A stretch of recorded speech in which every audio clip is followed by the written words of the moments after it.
मोहसिन खान की दरिंदगी पर सिर्फ पीड़िताएं ही नहीं, अब तो क्षेत्र की जनता का भी गुस्सा फूट पड़ा है। वो जनता जो अब तक अनजान थी, लेकिन कारनामे सामने आने के बाद अब सड़कों पर है, सीना ठोक कर खड़ी है और कह रही है अब और नहीं। ड्रीम ओलंपिक शूटिंग एकेडमी जो खेल की तालीम का अड्डा थी, वो अश्लीलता का अड्डा बन चुकी है और इसी के खिलाफ अब मोहल्ले के महिला पुरुषों ने एक सुर में आवाज उठाई है। बड़ी संख्या में लोग इस एकेडमी के बाहर जमा हुए, नारेबाजी के साथ आंखों में गुस्सा। रहवासियों का कहना है कि जो कुछ इस शूटिंग एकेडमी में हो रहा था वो सभ्य समाज के लिए कलंक है। अब माता पिता अपनी बच्चियों को अकेले बाहर भेजने से डरेंगे। इंदौर के अन्नपूर्णा थाना क्षेत्र के इस इलाके में मौजूद ये ड्रीम ओलंपिक शूटिंग रेंज के नाम से जो एक शूटिंग एकेडमी है, यहाँ पर हाल ही में एक मामला जो सामने आया जिसने पूरे इंदौर को झकझोर के रख दिया। यहाँ पर शूटिंग एकेडमी की आड़ में जो है छोटी बच्चियों का, हिंदू लड़कियों का यहाँ पर शोषण किया जाता था, छेड़छाड़ की जाती थी, उनके साथ अश्लीलता की जाती थी। और जब एक पीड़िता ने हिम्मत की तो उसने कई ऐसे वीडियो और फोटो पुलिस को मुहैया कराए जिसमें आरोपी मोहसिन खान जो इस एकेडमी का संचालक था वो उनके साथ अश्लीलता करता था। यहाँ पे काफी सारी महिलाएं और काफी सारे रहवासी जो यहाँ के हैं वो मौजूद हैं। इनसे हम बात करेंगे कि ये एकेडमी यहाँ पर चल रही थी और ये यहाँ पर अब विरोध कर रहे हैं इस चीज का, किस तरह की इन लोगों की मांग है। आप लोगों से जानना चाहूंगा, आप यहाँ पे इस एकेडमी का विरोध कर रहे हैं, क्या किस तरह की यहाँ पे आप लोगों को पता चला कि यहाँ किस तरह की गतिविधि चल रही है? हम सभी यहाँ पे सिल्वर रॉक्स के रहवासी हैं। हमें पता चला कि चंदेरी कोठी में कई समय से मोहसिन खान जो है शूटिंग एकेडमी के नाम पे लड़कियों के साथ जो है शोषण कर रहे हैं, उन्हें ब्लैकमेल कर रहे हैं और 150 से ज़्यादा लड़कियों के साथ उन्होंने अभी तक दुष्कर्म किया है।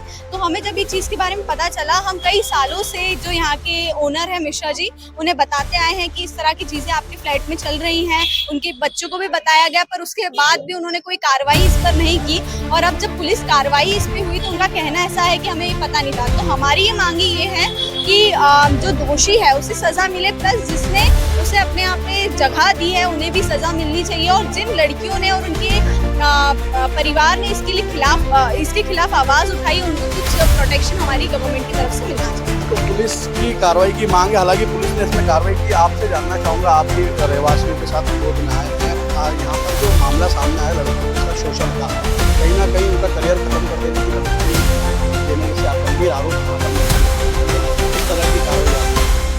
देखिए, ये जो घटनाक्रम हुई है, जो मोहसिन है उसके ऊपर तो शासन प्रशासन कार्रवाई कर ही रहा है, मगर कहीं ना कहीं यहाँ के रहवासियों ने, कॉलोनी के लोगों ने कई बार ये जिनका मकान है उनको भी वार्न किया, उनको भी बताया कि गलत गतिविधियाँ होती हैं। नीचे दुकानदार है, इन्होंने भी बोला कि यहाँ जो लोग आते हैं वो ठीक नहीं है, उनकी प्रवृत्ति ठीक नहीं दिखती है, उन पर कार्रवाई करनी चाहिए। इन्होंने ना तो प्रशासन को कभी सूचना करी, ना जो एक रेंट एग्रीमेंट होता है जिसमें किराएदार की सूचना देना रहती है, ना वो दी।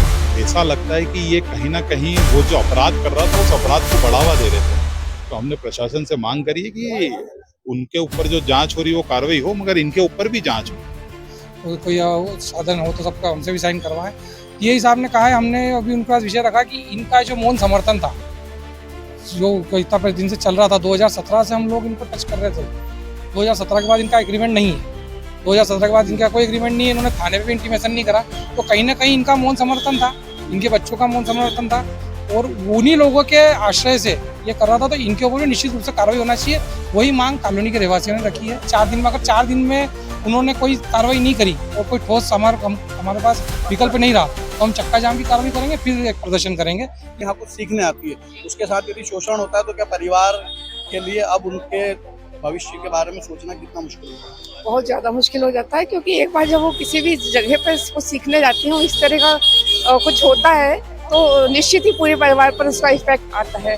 अब इस मामले में मैं ये कहूँगी कि उनके जिन परिवारों ने शिकायत की है उनको भी प्रोटेक्शन थोड़ा मिलना चाहिए मेरे अंदाज से। दूसरा, कोई भी व्यक्ति अपने बच्चियों को भेजने में थोड़ा डरेगा, क्योंकि इतना बड़ा कांड हुआ है और इतनी पॉश अच्छी कॉलोनी में हुआ है, तो नेचुरली लोग बाग डरेंगे कि जब इतनी अच्छी जगह पे ऐसा हो सकता है तो फिर क्या। तो इस चीज़ के लिए परिवार वालों को थोड़ा सोचना है कि ऐसे में लड़कियां आगे बढ़ने कैसे बढ़ेंगी। अगर ये तो माँ बाप विश्वास करके भेजते हैं कि मेरी लड़की कुछ अलग करे, कुछ अच्छा करे, लड़के लड़कियों में कोई अंतर नहीं है। बट जब इस तरह की चीज़ें होती है तो माँ बाप पीछे हटते हैं कि नहीं हम अपने बच्चों को भेजेंगे तो इस तरह के कांड होंगे, तो इफेक्ट तो नेचुरल पड़ेगा पक्का। इन्होंने बताया कि अब परिवार डरेंगे, तो मैं यही कहना चाहूंगी सभी हिंदू बहनों से कि डरने की जरूरत नहीं है, हमें बस आवाज उठानी है, सबको बताना है कि इस तरह की चीजें हो रही है। वो 150 लड़कियों में से अगर स्टार्टिंग की 10 लड़कियों ने भी बताया होता कि हमारे साथ इस तरह की चीज हुई, तो बाकी लड़कियों के साथ ऐसा कुछ नहीं होता। और ऐसा नहीं है कि प्रशासन उसके खिलाफ कार्रवाई नहीं करेगा, कार्रवाई करेगा। हमें सामने आना पड़ेगा और इस चीज को बताना पड़ेगा कि इस तरह का कुछ काम चल रहा है, और हमें भी ये देखना पड़ेगा कि हम किस तरह की जगह जा रहे हैं, क्या हमारे लिए सही है, क्या हमारे लिए गलत है। हम इतने बड़े हैं कि हम समझ पाए कि क्या चीजें गलत है हमारे लिए, तो हम आप लड़कियों को भी काफी इस चीज के लिए अवेयर रहना पड़ेगा। ये थे सिल्वर ओक्स कॉलोनी के रहवासी जो ड्रीम ओलंपिक एकेडमी के यहाँ पर हुए अश्लील और विभत्स कांड को लेकर यहाँ पर अपना विरोध दर्ज करा रहे हैं। पुलिस प्रशासन लगातार कार्रवाई कर रहा है। बहरहाल इसमें देखना होगा आगे पुलिस इस पूरे मामले में किस तरह की कार्रवाई करती है। देवा शर्मा के साथ रवि रत्नाकर।